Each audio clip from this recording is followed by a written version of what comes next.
Bem-vindos a Mindália Televisão, o meu nome é Vera Cristina. Hoje temos como convidada a Fernanda Batista, que é terapeuta psicossomática, clínica e humanista. A Fernanda vai-nos falar sobre felicidade. Muito boa tarde e obrigada por ter aceito este convite. Eu é que agradeço. Obrigada. Vai-nos falar então, Fernanda, sobre a felicidade, sobre a busca interior e então, como primeiro, e começando pelo princípio, conte-nos como é que foi o seu processo. O que é para si a felicidade? Como é que a encontrou?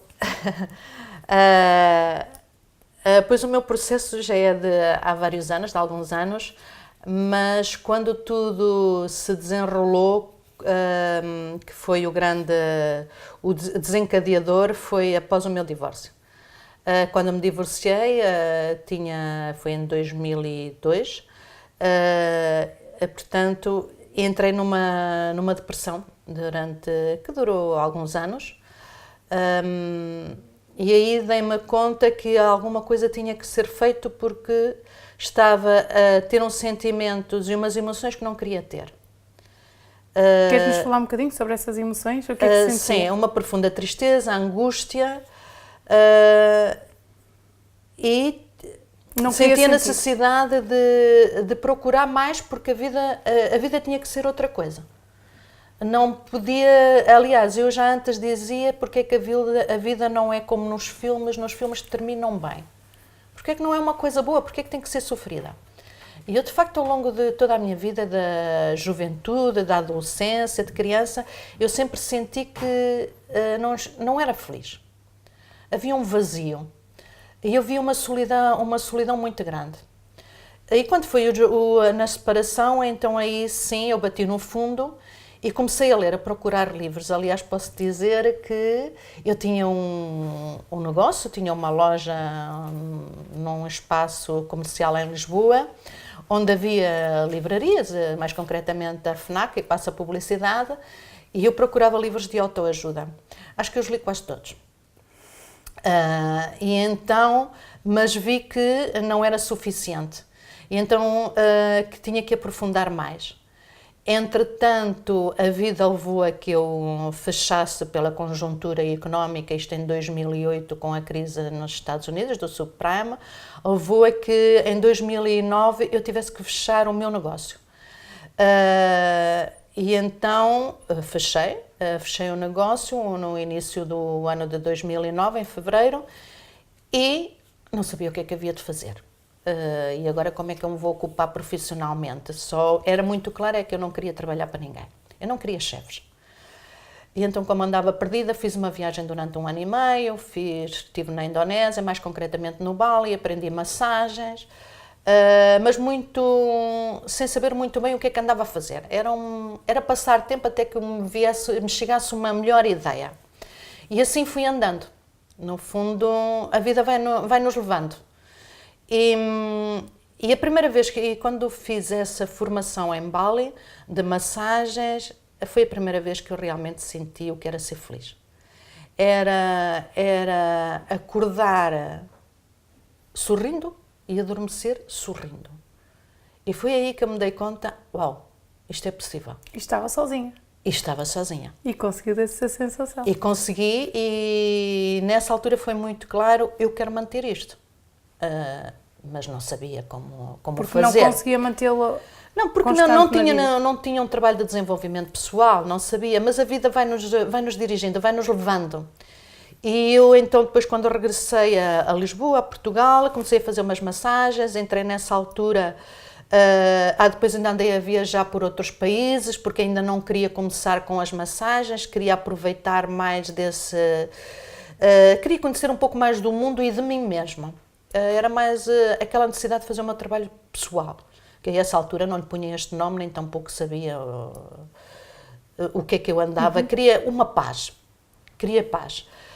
na minha vida, uma paz interna, não era à volta de mim, estava em paz, mas uma paz interna. E então eu viajei durante mais uns meses, e quando regressei, foi quando o FMI entrou em Portugal, e eu vou fazer massagens, claro, o trabalho era pouco, E aí foi quando conheci a bioneuroemoção e a psicossomática, e então desloquei-me para fora do país, mais concretamente para a Espanha e aqui em Madrid, para fazer essa formação, porque quando escutei os vídeos na internet, e o primeiro a escutar foi da bioneuroemoção, eu digo, eu quero aprender isto.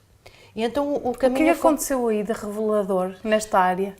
Foi a maneira como a mensagem era transmitida, e sobretudo mais pelo comunicador, que se posso dizer aqui o nome foi o Henrique Corbera, e sobretudo foi mais pela explicação dele de um curso de milagres. Que podia haver outra maneira, afinal isto não estava dependente de um Deus que estava lá em cima e que dizia o que é que podíamos ou não podíamos, porque eu venho de uma família muito católica, e onde os preceitos e a cultura na sociedade, sobretudo na portuguesa, a religião e a cultura têm uma grande influência. Aliás, os nossos valores, a nossa crença, as bases são religiosas, não é? Ainda hoje mantemos essa... Ainda hoje, está muito exatamente. No nosso eu interior. tive muito essa influência e sofri muito. Porque eu sou aquela que denominam na gíria da rebelde. E então sempre fui debatendo-me e contestando tudo e todos, essa minha necessidade de viver algo diferente. E essa mensagem que eu escutei, neste caso da explicação sobre um curso de milagres, fez toda a mudança. Deu-me outra perspectiva, isto pode ser diferente. Aliás, ainda começou primeiro, começou primeiro com um livro de Conversas com Deus, de Neil Walsh. Esse foi o que de facto abriu as portas. Desconstruiu a parte religiosa. Exatamente, que isto afinal não era como me transmitiam. Tudo muito sofrido, a vida tem que ser dura, difícil. Não, eu digo já que a vida não é dura nem é difícil, é preciso aprender a vivê-la. Isto tem a ver com a percepção e com os valores e com as crenças que a gente tem. Depois de fazer este curso, então, o que aconteceu assim de transformador? Todo um conjunto de coisas. O meu interesse por continuar a ler, livros que me ajudavam neste processo, fazer formações e fazer depois, essas formações foram o desencadeante que me ensinaram como eu iniciar este processo interno, como eu ir dentro de mim, porque é assim... todos queremos a felicidade, mas não sabemos muito bem o que é que estamos a falar. Aliás, esse é o grande engano e a grande falácia desde que nascemos. É que nos dizem que toda a gente quer ser feliz, mas põe a felicidade, a nossa felicidade depende de coisas externas. E esse é que é o grande problema. É que já somos conduzidos para tirar um curso, termos o nosso trabalho já agora que seja bem pago, termos a casa, casarmos, termos a casa, termos filhos... E, portanto, a felicidade depende de coisas externas a nós. E esse é o grande engano. Nunca podemos, para a felicidade, depender de algo externo a nós, porque senão aí estamos sempre à maré daquilo que passa em volta de nós. Se tu tens uma tempestade, uma tormenta dentro de ti, é impossível que tu apazigues mesmo que sentes. Porque é que os ricos não são felizes? Então alguma coisa se passa, não é? Não é o conforto, não é o dinheiro, não é... Se tu não estás em paz contigo mesmo e com o teu ser e com a tua essência original, nunca vamos chegar à felicidade. Nunca vamos chegar. E, de facto, eu hoje compreendo porque é que aqueles que menos têm, não digo todos, porque é assim, uma coisa para se fazer esse trabalho e chegar, é preciso estar as necessidades básicas satisfeitas, porque se as necessidades básicas não estiverem satisfeitas, a sobrevivência não estiver satisfeita, não há capacidade mental nem bem-estar psicológico e emocional para nos dedicarmos a outras coisas, não é? Portanto, primeiro tem que estar garantida o conforto e a subsistência, para depois termos a liberdade e o ambiente para depois nos dedicarmos a este trabalho. E, no fundo, eu consegui isso, a organizar-me de forma a ter essa tranquilidade, para depois me dedicar, de facto, à minha tormenta interna. E, Fernanda, conte-nos como é que foi esse processo de se encontrar com a felicidade. Olha, é assim, não é nada consciente, é a insatisfação pessoal. Há uma insatisfação pessoal constante, permanente. Há momentos que sim, que estamos bem, mas logo de seguida, ou pelo menos falo por mim, que estou bem, mas logo de seguida quero mais. Não. E é uma sensação de insatisfação interna. Isto, acho que as pessoas sabem do que é que eu estou a falar. E essa satisfação interna, se formos conscientes e refletirmos, é assim, pode ser trabalhada. E como é que se faz? Pois todo este, como eu digo, a psicossomática ajudou-me muito. E os livros e tudo, porque eu depois comecei a escutar muita informação olha, Mindália e tudo o que estava na rede, não é? Escutei muito. E eu sou daquelas pessoas que eu vou fazendo o meu trabalho, adquiro os conhecimentos, escuto-me, umas vezes sim, outras não, e sobretudo, e fundamental, para chegar a esse nível, é trabalhar a presença, trabalhar o agora, o instante, este instante.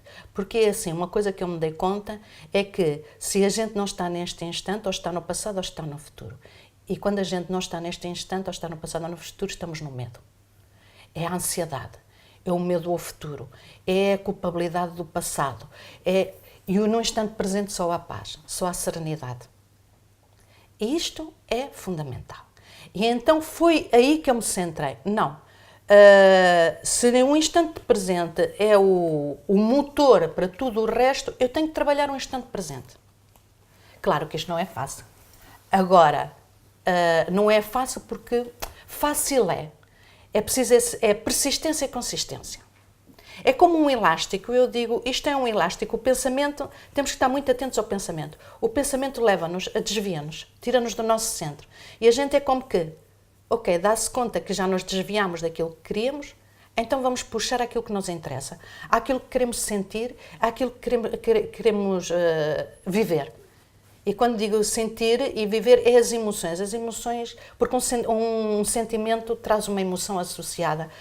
E então eu comecei a ver que pouco a pouco eu me estava a colocar, a organizar internamente. Eu cheguei a uma altura em que eu tinha suores frios. Nesta instabilidade desde que eu fechei a minha empresa e esta coisa de não ter um futuro, um trabalho, não é? E ter o sustento, e sobretudo o dinheiro para pagar o sustento, para pagar as contas, porque há contas que têm que ser pagas, não é? E não ter isso, eu cheguei, nunca o tinha sentido na vida, mas pude experimentar o que é dormir, vir um frio pela espinha acima e viver medo. E essa que chamam suores frios, que eu escutava, eu vivi-os. E dei-me conta que a fase entre a sanidade e a loucura é uma linha muito ténue. Eu dei-me conta que se eu alimentasse, porque durante a noite isto dá muitas voltas, não é? O pensamento, então se temos insónias, a gente pensa muita coisa que não deve, e eu dei-me conta que se eu não pusesse um travão nos meus pensamentos, que eu digo, se eu não pusesse uma porta corta-fogo e alimentasse estes pensamentos destrutivos, negativos, sim. Portanto não se vê positivo, nada de positivo, como é que vai ser amanhã, isto leva-nos para o abismo.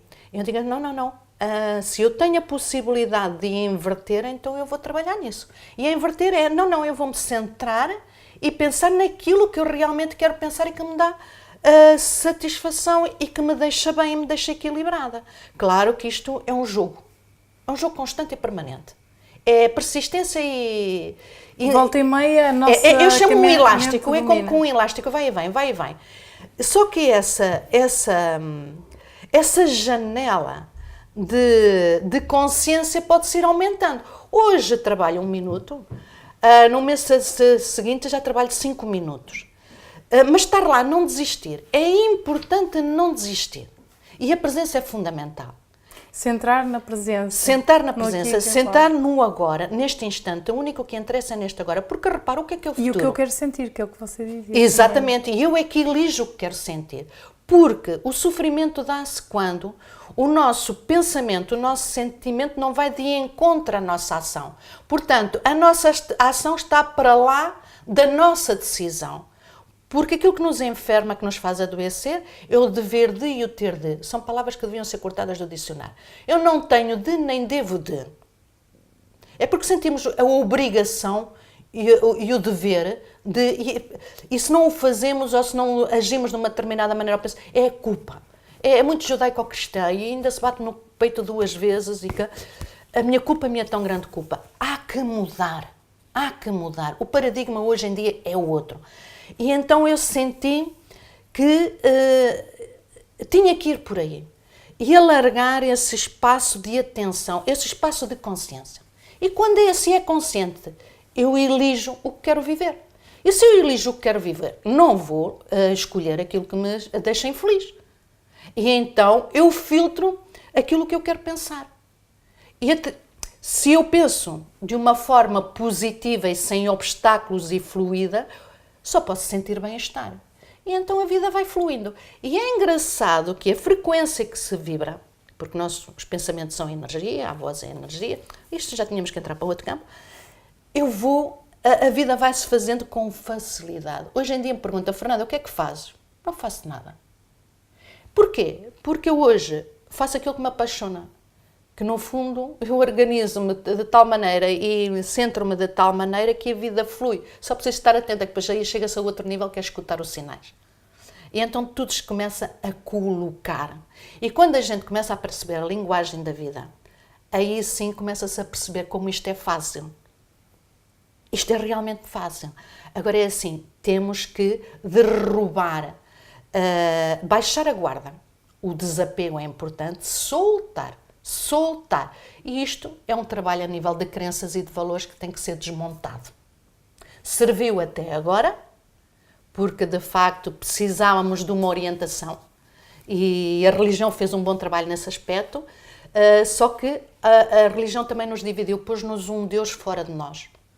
E quando o Deus está lá no outro lado e nós oramos a esse Deus e lhe pedimos, portanto, destituíram-nos da nossa divindade e do nosso poder criador a criar uma dualidade, uma separação, quando nós, afinal de contas, toda a resposta está dentro de nós. E nós somos essa divindade. Aliás, o Evangelho diz que somos à imagem, eu não sou muito boa a falar destas coisas, mas que somos à imagem e semelhança, e somos à imagem e semelhança, então somos co-criadores da nossa vida. Nós somos criadores da nossa realidade, então é bom que a gente escolha o que é que quer experimentar viver. E manter o foco, não é? E manter o foco. E a presença. A presença é determinante para chegar ao objetivo. Perfeito, Fernanda. Em meu nome, em nome de toda a equipa de Mindália, agradeço a informação. O prazer é meu. Connosco. Muito obrigada. Muito obrigada por esta oportunidade. Obrigada. A todos vocês que nos seguem no nosso canal do YouTube, não se esqueçam de subscrever o nosso canal e até já.